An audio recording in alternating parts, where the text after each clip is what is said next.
Okay, 421 class, it's time to cover chapter 14 on unemployment. I will tell you over the last several years, this has been not quite a throwaway chapter, but almost an afterthought in some ways, because even though we defined the unemployment rate very early in the semester, we talked about the unemployment rate by age, education, race, ethnic background, gender, etc. It hasn't been very important until, of course, right now.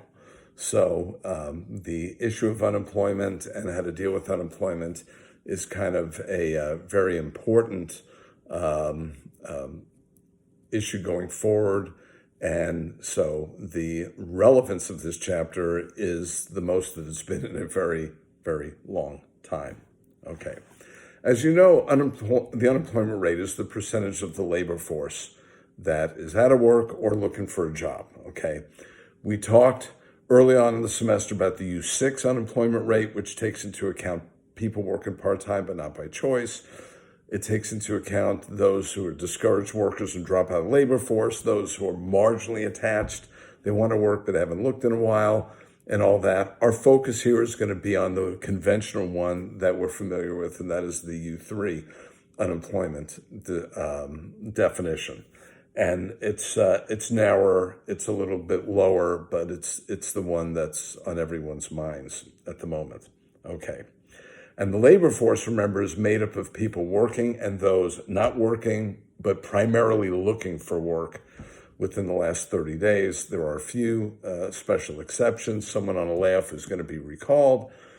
Doesn't have to be looking for work, but for the most part, it's working or on a regular basis looking for work.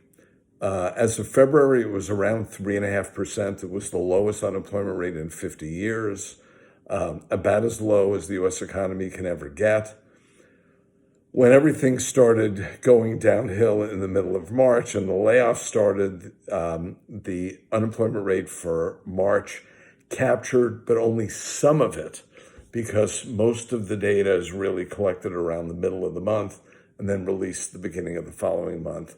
So the unemployment rate for March went up to 4.4%. An increase of almost 1% in a month is enormous. But the 4.4% is going to be child's play compared to what it's going to be for April.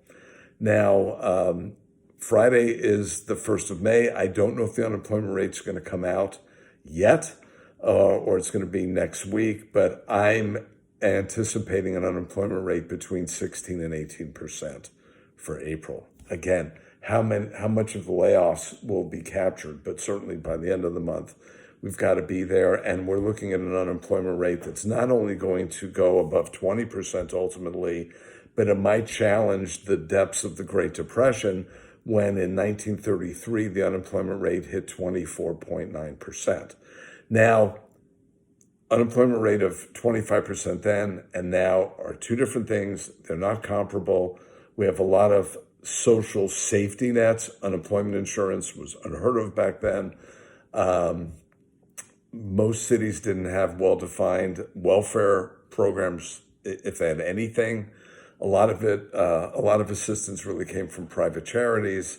And so people are a little better positioned to deal with it now, but by no means isn't anything easy to deal with. And you can see the government's attempts to provide the $1,200 payment for anyone earning basically under $100,000 a year, to boost up the $600 in unemployment benefits, which we covered on the last exam.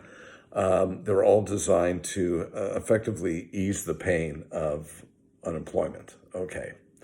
And unemployment falls into many, many categories, and we're going to get to that in a little more depth, but it doesn't hurt for me to go over it right now. This is something that you did study in your introductory economics classes, particularly when you took Econ 161, macroeconomics.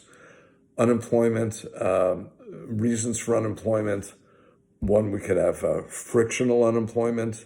That's we have talked about that already this semester. Frictional unemployment just deals with friction in the flow of information. You don't always know about jobs that are available. employers can instantly find qualified workers. And so because of the imperfections and the fact that information is not costless, there's always going to be some unemployment. Okay. Structural unemployment occurs when the skill set of individuals and the needs of employers do not coincide. So, for example, people who may have been really skilled at repairing VCRs in the days when we cared about repairing VCRs or even DVD machines, but they're so cheap now, if they break, you throw them out and buy a new one. Those people, television repair people, don't have job opportunities today like they did even a relatively few years ago, and certainly the ones that they had decades ago. Yet you may have firms that are looking for skilled workers, that are looking for scientists and the like, that find it difficult to fill positions. So that would be a situation where the structure of the economy is such that those with the skills and those with the jobs do not completely fit. Seasonal unemployment, which is one that we've never worried about a whole lot, relates to unemployment for certain kinds of occupations where it is not typical for you to be employed 12 months a year. If you're a snow ski instructor, you're not going to be working year-round in California. If you are a surfing instructor, you're probably not very busy during the winter months. Construction in many parts of the country, particularly those that have rough winters, it'll be normal to be unemployed, right? So that's just seasonal given the nature of the beast. It could also be seasonal unemployment just in terms of when the demand for certain products hits. So, for example, I had relatives who were involved in the garment industry back in New York, and depending upon the things that they were making, I had an aunt and uncle who worked making ladies' hats. There were times of the year when they were very busy and other times that they would go on unemployment because there wouldn't be any work. And the product for the next selling season had already been produced, so you didn't have to fill out inventory any further. That's the seasonal unemployment, but it's normal and predictable, and wages are kind of already baked into that because you know you're not going to be working a normal 40 hours a week, 2,080 hours a year. And then the final one is cyclical unemployment. Cyclical unemployment is usually the one that we deal with in the macroeconomic classes. That's where we're dealing with deficiencies in aggregate demand that cause an overall decrease in the purchasing of goods and services, and therefore you don't need as many people to provide the services, produce the goods, and hence they're unemployed. This would be the typical situation where you have a recession, where there's a reduction in spending, there's a reduction in investment, there's a reduction in construction in the economy, and people get laid off. Obviously, where we are now is that situation on steroids because the actions of government have forced the majority of businesses to shut down either partially and some of them totally, and time will only tell what the lasting impact of this is going to be. I read just the other day, I believe in the Wall Street Journal, that the average business had enough money to cover its expenses for like 27 days. So that's like a month's worth of expenses. Not a lot of firms have the cushion to be able to pay salaries for a prolonged period of time if there's no work, and hence the massive layoffs that we have seen. I read another statistic the other day that in the restaurant industry, I believe this is for the state of Oregon, in the restaurant industry in Oregon, 81% of employees have lost their jobs. And some of them are not going to get it back because some businesses are going to find the financial hit from the stay-at-home orders and the like has created just such a financial catastrophe, they're not going to be able to recover from it. And even if they're getting some money from the government, it may not be enough for them to withstand the long haul. In addition to that, there's a real concern that once the economy does open up again, for instance, Restaurants are going to have to space diners further apart. They're not going to be able to accommodate as many. They won't need as many cooks. They won't need as many people prepping the food. They won't need as many servers. They won't need as many dishwashers because they're not going to be able to service as many customers as before. So not only did they have a situation where their revenue got hit, even when things open up, their revenue may not approach the level that it was at before, and therefore some businesses that were able to make a go of it are not going to be able to make a go of it going forward. Another example, I was reading today in the Wall Street Journal about JCPenney. JCPenney is imminently going to declare bankruptcy with the hope that they stay in business. But to be honest, the prospects of that don't really look all that good because the nature of retailing has changed so much with the increase in buying on the internet. And some retail stores like a JCPenney, but I'm just giving you one example of one that's hurting big time. But some retail stores have said they're not even clearly going to open when they're allowed to, because the limit on the number of customers in the store, because of social distancing requirements, will not make it profitable for them to open up.